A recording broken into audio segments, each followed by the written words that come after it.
You're listening to the Global Inclusion in Practice podcast, sharing the stories of DEI changemakers around the world.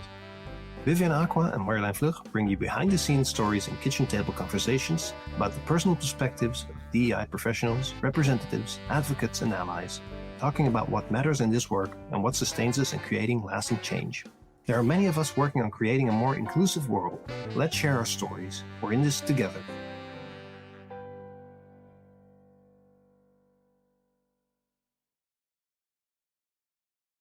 Hey, welcome, Ryker Knapp, to the Global Inclusion in Practice podcast. We are very happy to have you as our guest and very curious to hear your answers to what we have in store for you in terms of questions. But first, could you please introduce yourself to everyone listening so that they get a bit of an idea of what you do and why we are interested in hearing more about you? Yeah, thanks so much for having me. So Ryker Knapp, like you said, is my name, pronouns he, him. I am currently working as a manager of inclusive learning and enablement at Indeed. I'm coming to you from the United States out of Arizona. And like I said, I'm excited to kind of dive into this topic of more of the day in the life of being in this work and talk more about that stuff. So thank you. Awesome. And when you look at what you do, where you come from, what is the key thing that you would like our listeners to know about you? It's hard to pick out one thing, but give us multiple. I would say that a lot of times, like, folks come in, like, we get into this work because, like, our own individual identities, because of life experiences. And so if you Google search me, you'll figure it out real quick. But so I'm a transgender man. I think that's kind of what spiked my interest into, like, advocating for others. And so I do this work. I come on these podcasts. I do these things because of that, probably that piece of me that has taught me true empathy for others, because I've been in situations where life was not equitable, life was not kind. And so I want to do the work to help others not feel like that. But yeah, that's probably my big one. Yeah. Yeah. Especially with today's climate, right? Very much.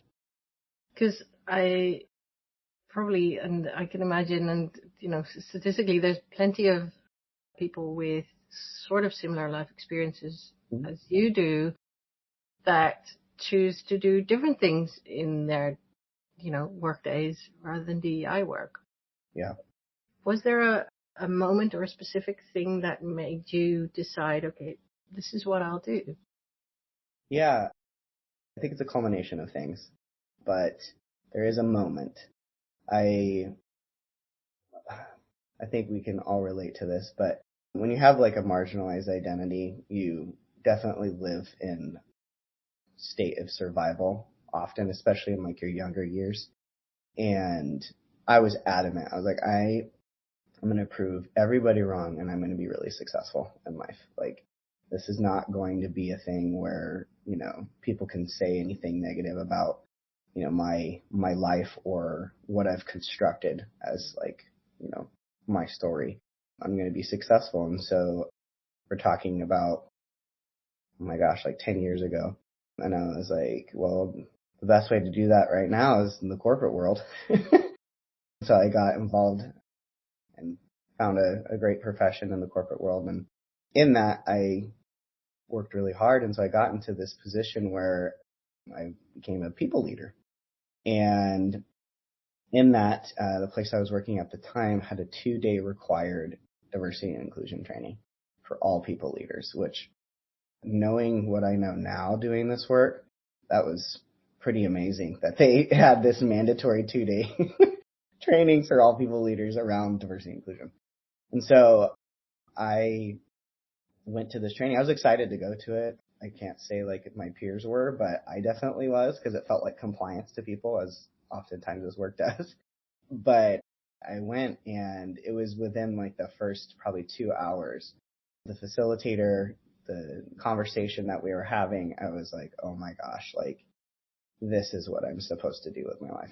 Like, I need to be teaching people these concepts. I need to be teaching people this level of consciousness that like so many people are just sleeping through. And that's probably my moment. And I literally went up to the facilitator afterward and I was like, I want your job. and she was like, well, let's get you there. Like, she was like, I want your job. I mean, we're talking about when I went through that training, that was probably about 8 years ago.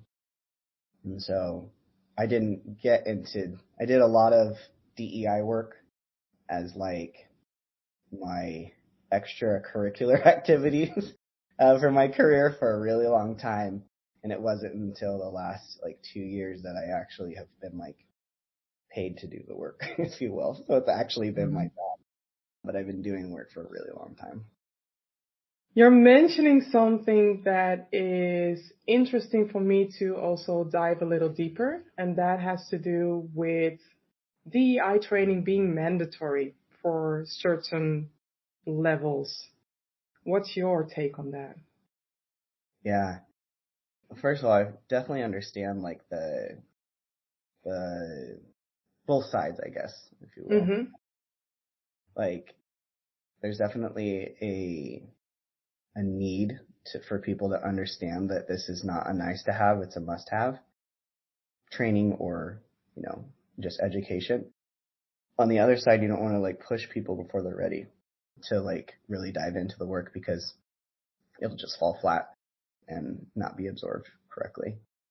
I think there's a way to kind of do it as a two-step, a dance, if you will, where we're asking folks to maybe dive into an X amount of like hours or time and let them choose their own adventure, right? Like, what do you want? What do you want to? Exactly.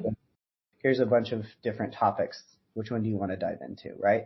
And get them interested in something and like feed the hunger, if you will. And then they can go into, oh, like now I want to learn this or I want to learn that because that was so interesting, or like I had no idea, right? Just like anything when, you're in school and maybe you don't like a certain subject, but you like this one class. Well, if you can motivate the learner in that way, then usually everything else comes a little bit easier or more exciting. Yeah. What does that bring you using that approach?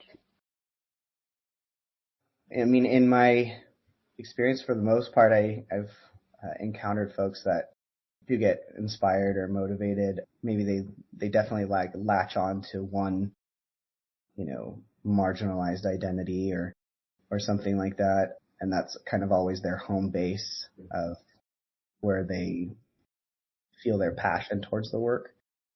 But usually it trickles around into learning more and different things and repeat learners coming back, asking for more, or, showing up to another training or, asking for resources on something, different, things like that. So definitely worked. And it helps to work for a company that has DEI as a unique selling point, right? Absolutely. Yeah, definitely. Ryker, who is your role model in DEI work? Yeah. A moment ago, I was talking about my big moment of knowing I wanted to do this work. And it's actually that facilitator. Her name is Argo. She's a wonderful human. But she was the like original D&I program like creator for Wells Fargo like 30 years ago.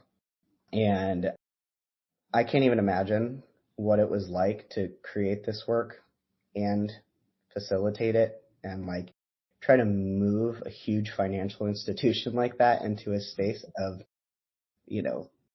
putting money towards this work. And so I fortunately, when I was with my previous employer, I had the opportunity to work really closely with her.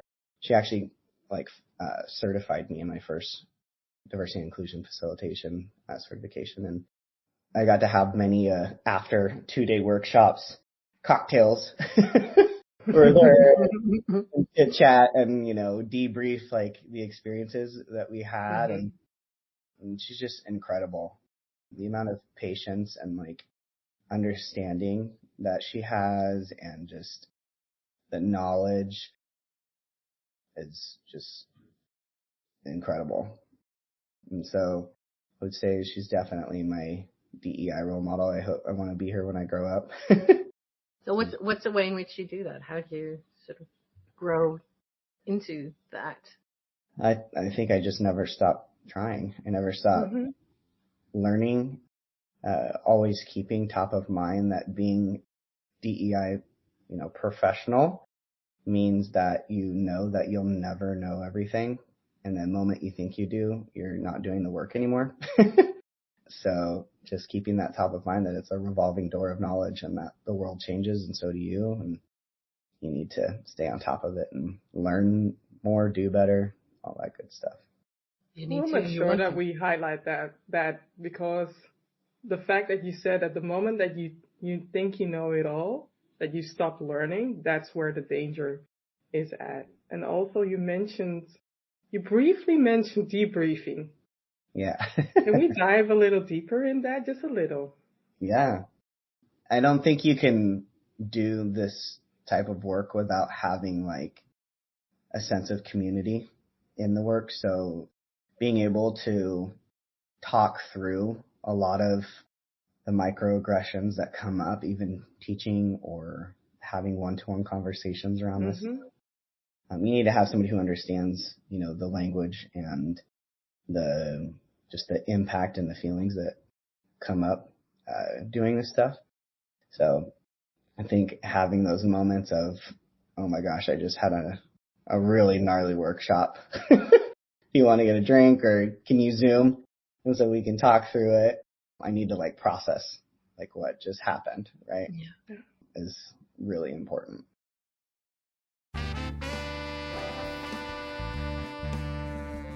Hi, I'm Vivian Aqua, the certified DEI consultant, and I would like to invite you to take your organization to the next level of understanding by collaborating with me. I specialize in helping organizations amplify their DEI initiatives and foster an inclusive environment. Reach out today to learn how I can help your organization unleash its hidden potential and create a culture of belonging.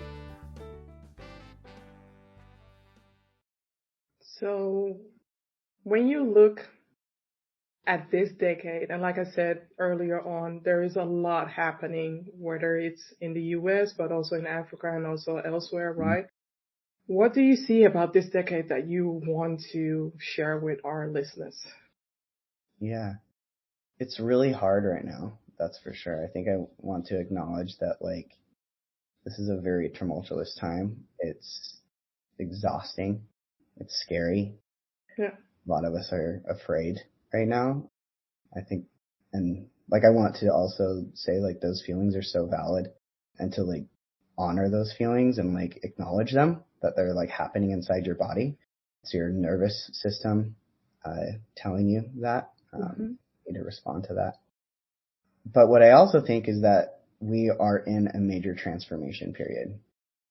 If you think about a company, a person who goes through a major transformation, could be, a health transformation where they, get into a healthy lifestyle. It could be a company shifting to a new branding, something that in between phase before you get there is rough. It's Yeah. really rough. And I just think of course, different, parts of the world are at different phases of their transformation and things. But I think as a collective, we are evolving into a new level of understanding of like what humans are. And so I think that's my North Star or my light at the end of the tunnel, as I'm doing the work, because I know that this is just the really rough patch of making it through, that we have so many people in the world that love this work and are pushing for it. We may not be as squeaky of a wheel as others. That doesn't mean that we don't have like the dedicated like power behind the work. And so I look forward to, 5-10 years from now and seeing where we're at that point. Because as we're getting all this major pushback, I just think that's a sign that we're doing the work and we're doing it right. People don't do well with change. It's scary for them too, right? Even if it's not necessarily something we would agree with, it's fear-based for them as well. Yeah. As you're noticing all this, and what I really appreciate about what you said is that you notice what's happening in the world, and you also allow yourself to notice what happens inside you. How does your body respond? In both of those ways, what do you know can you not tolerate? Yeah, so I'm a pretty patient person. Very rare that something can get me fired up. But I would say I call it conscious ignorance. So it's that choice to not do better when you know better, and knowing how it hurts others. That it honestly blows my mind that you've seen it harm somebody, or you've seen that act or that lack of care for another person truly damage an individual, and you still are not willing to do the work or pivot into a new direction of a way of thinking or the way you approach something consciously. It does not compute in my opinion. So yeah, well, especially with someone who is high on empathy. I mean, that's just not how your system functions at all. And I appreciate the phrase, conscious ignorance. It reminds me of weaponized incompetence, which is also a very helpful phrasing. Having the words can help. What can you tolerate? What do you have a patience for?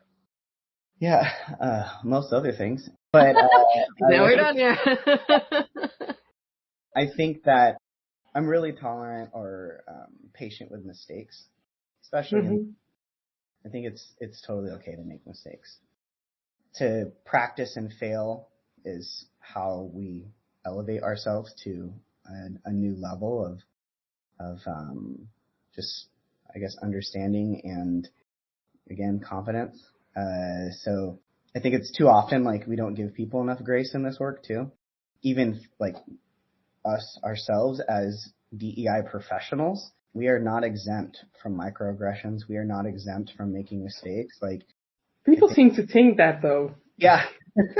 I mean, I appreciate the confidence booster, but it's not true. Yeah, we make mistakes all the time.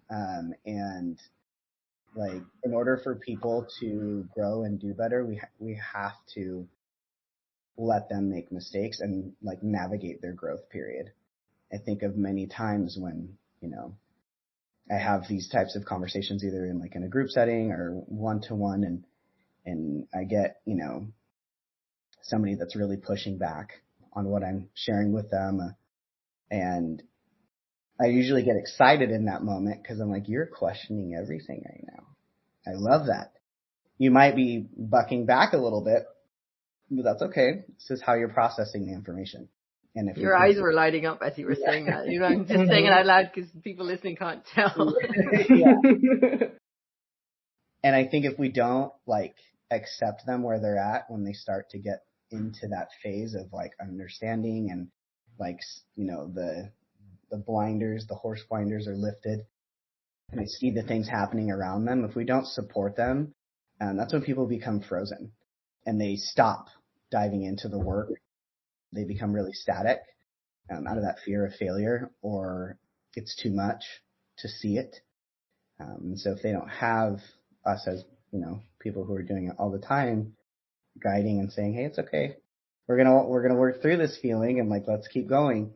If we don't do that, that's when we get the people that, like I said, that are in the conscious ignorance sometimes. So yeah, you want to avoid that. Yes. I like what you said about grace, and also something you said earlier about people when they start on that journey, or in an early stage of that journey, they find a home base, something that connects with them most, and then they can explore from there.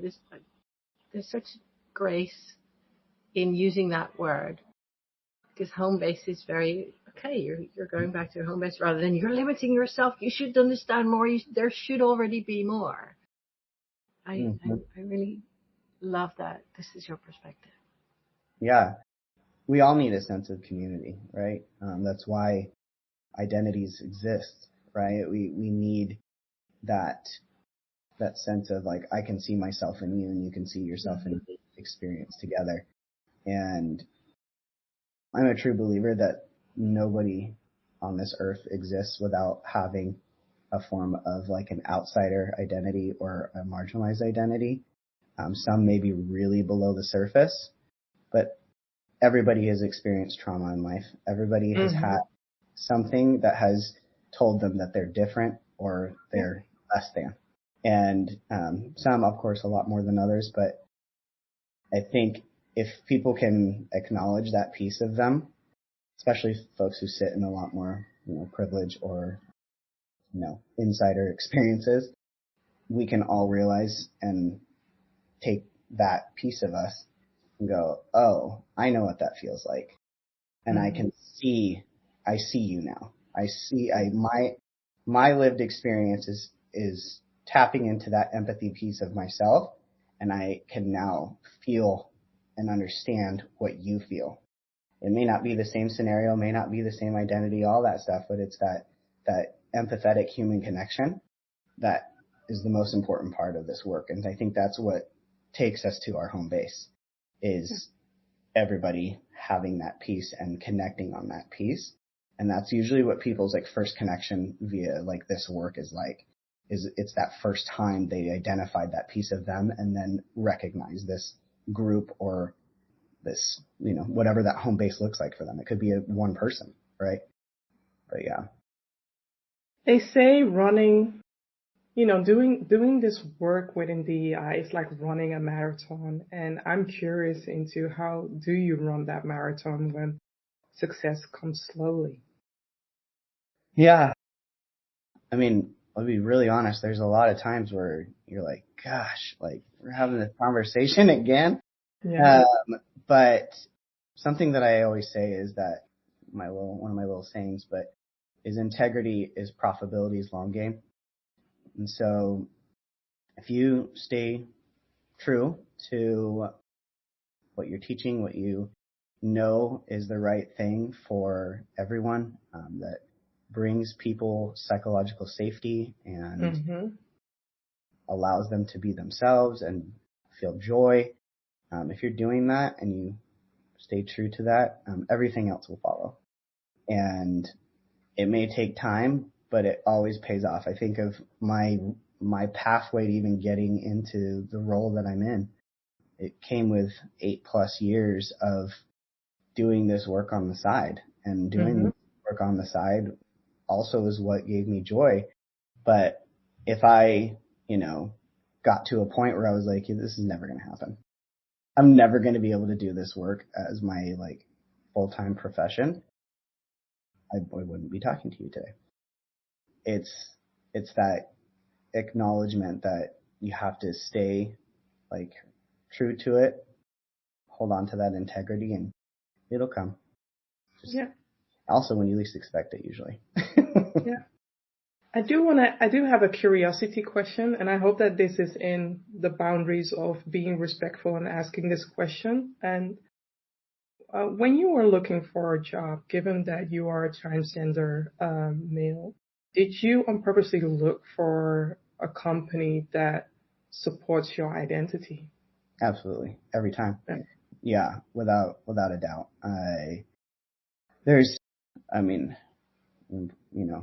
Preaching to the choir, but there's a lot of small nuances that are at work that you need to be supported and cared for in when you are, sitting on the margins, especially when your identity is one that's so politically volatile right now. Yeah.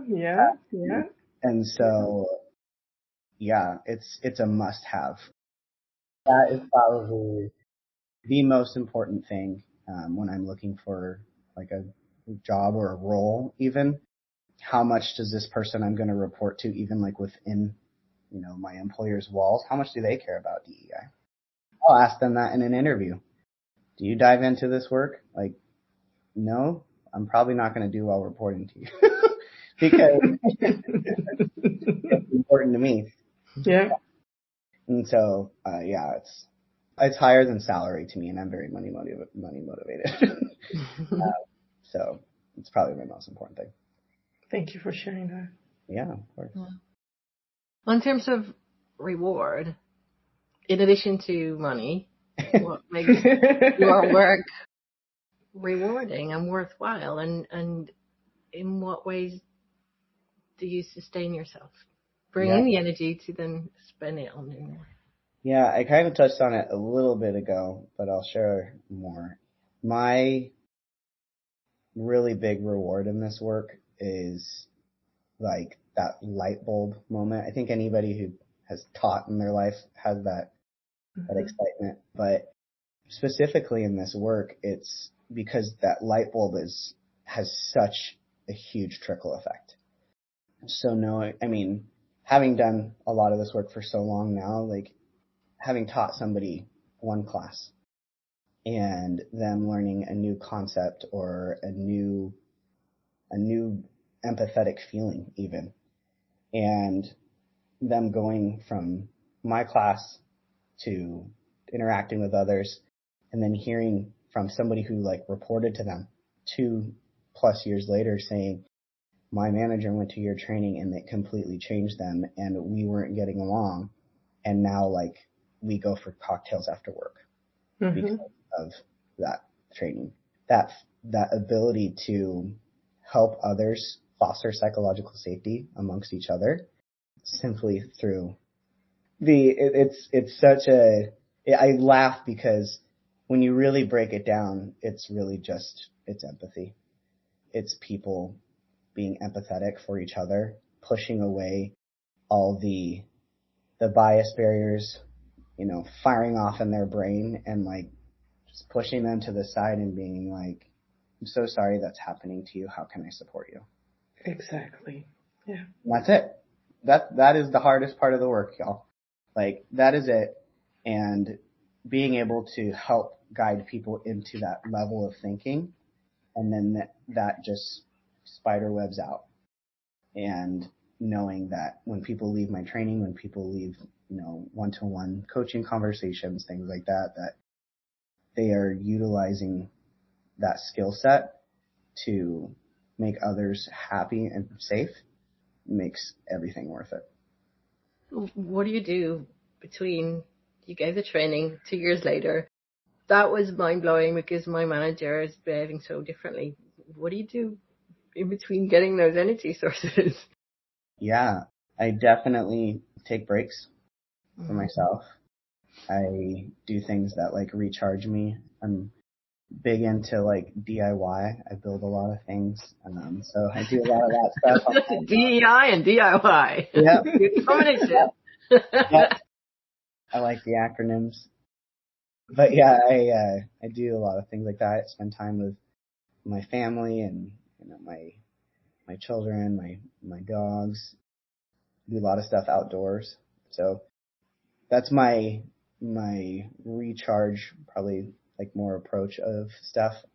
But also like while I'm doing the work, I definitely rely on having like a strong team, doing a lot of exercises as like a collective, so we can, debrief like we were saying, but sometimes it's just saying like, this sucks right now. Like this is not easy. I'm exhausted, and like being able to hand that over to people on your team and then, say, hey, like we're here for you. Like what can we take off your plate, right?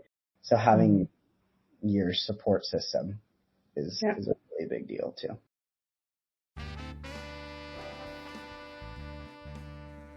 Hey, are you ready to rediscover focus, clarity, and resilience so that you can be a stronger change maker for diversity, equity, inclusion, and belonging? I am Marjolein Vlug. I'm a certified coach, And whether you're getting started in DEI or are further along in your journey, I can support you to take your work to the next level. With me as your ally, you can gain clarity on your next initiatives or career goals, make intentional choices, stay accountable to them, deal with the intensity of the work, and create real change.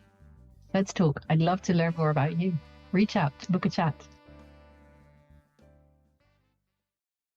I do want to mention to those who are listening and not working for a big company like Indeed, or where you have a team, there are DEI communities where you can connect so that you don't feel alone, right? Because I can imagine those who are solo DEI professionals or working with in a very small team, it can become claustrophobic, and you're only listening to your own advice as well. So I just want to highlight that as well. And this work, there is a lot, that is being said, assumptions that are being made. And what is a common myth about what you do, which you want to demystify? Yeah. I would say probably one of the big, there's a lot, like you said. One of the biggest ones is that it's all just touchy-feely talking Happy. Yeah. Talking about feelings. All we do is talk about feeling. Yeah. And I'm here to tell you that's not true. There is Demystified. There you go. Right, I will. There is so much data and historical research and everything that goes into this work that we do we don't do anything without measuring it. So that's that, I think if folks who are listening, they've probably heard the word equity come out of my mouth. It's been talked about a lot in this space, and it's because we're trying to let people know this is highly equitable and we're really measuring it. It's not just, if you want less HR claims, do DEI work. That is not what's happening. It is so much deeper and so much more than that. And then also for folks who maybe aren't fully invested or believe that it works, I can pull some receipts for you and show you lots and lots of data around what doing this work has done for not just companies, but individuals, on performance, on, less claims, but truthfully, less claims just in general of an employee's lifetime.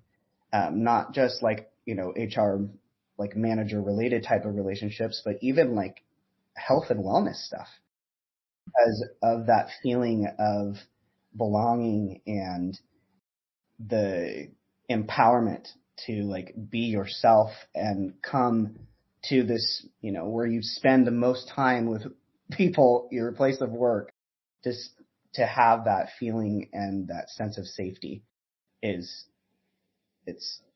dollars proven, there's safety proven of an individual. There's so much there. So it's not just little therapy sessions that we're having. There's a lot more to it than that. Demystified. So most people listening to these episodes, and this episode, are fellow DEI people in any shape, capacity, or form. What is something that they might not expect about you? Yeah, I am. I'm a big geek. You are. I see something in the video. I see something in the back there. Yeah, I love Marvel. I love Disney. I love Harry Potter. I love all the things. I'm a big sci-fi fan. I also love horror and thrillers and all that stuff. And I'm a big a collector of a lot of things that have to do with that stuff. So I think on the surface, I don't necessarily give off that vibe, but I definitely am, and I can geek out for a long time talking about Marvel universes and all kinds of stuff. Get him started next episode. Right. It's definitely a great way to escape the madness and to see things in other perspective. Yeah, definitely. Do you have a listening or reading or watching recommendation for us and the people that are listening or watching this episode? Yeah, I do, but I don't. I totally sign up for like a lot of like newsletters and things like that. I wouldn't say like I have one specific that I'm like, their content's always like spot on, right? But I dive into, things that get, for me, like recommended for me and stuff. But personally, how I like to learn is I like to build my community. I like these types of conversations. I am always looking and assessing my sense of community or the people that are in my circle. If everybody looks like me, then I'm not doing something right. And so building out my like community of practice, getting into conversations, talking through, because lived experiences are the best ways to learn. And like you were saying earlier, for folks that don't have like a big corporation that they're working for, right, and may not have that ability to have a big sense of community, one of the best ways too, so this is kind of a twofold answer for both of these, but is volunteering. Yeah. Go and do volunteer work. It could even be maybe, you don't have many resources around, maybe like a LGBT organization or like whatever to go volunteer for.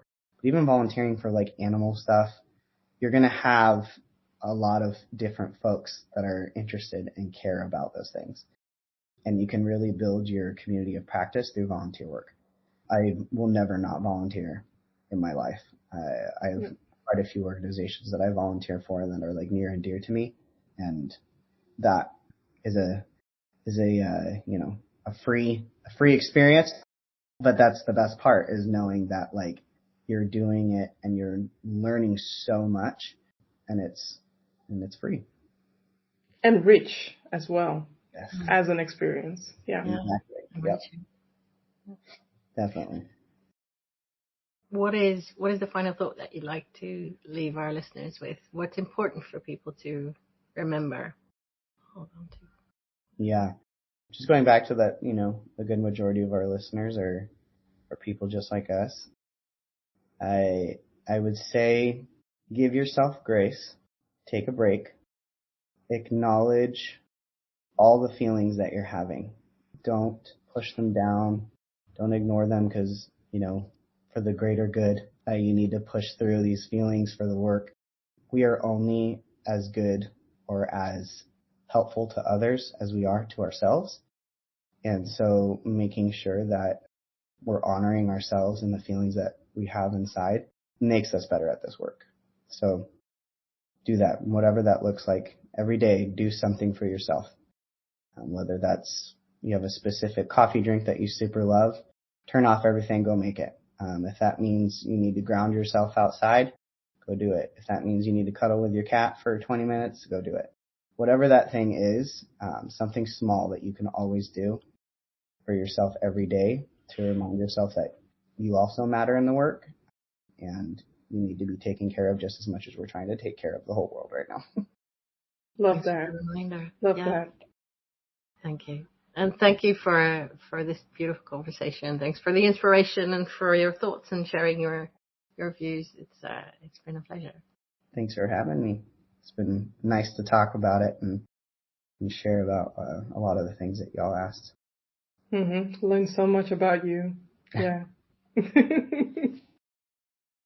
Thank you. Thank you for listening. You're warmly invited to pause for a moment and think about what stood out to you from this conversation. Please share this episode with others to inspire them too. Make sure to subscribe to our Substack channel. We'll be back soon with more episodes. Be well, take care, and stay connected.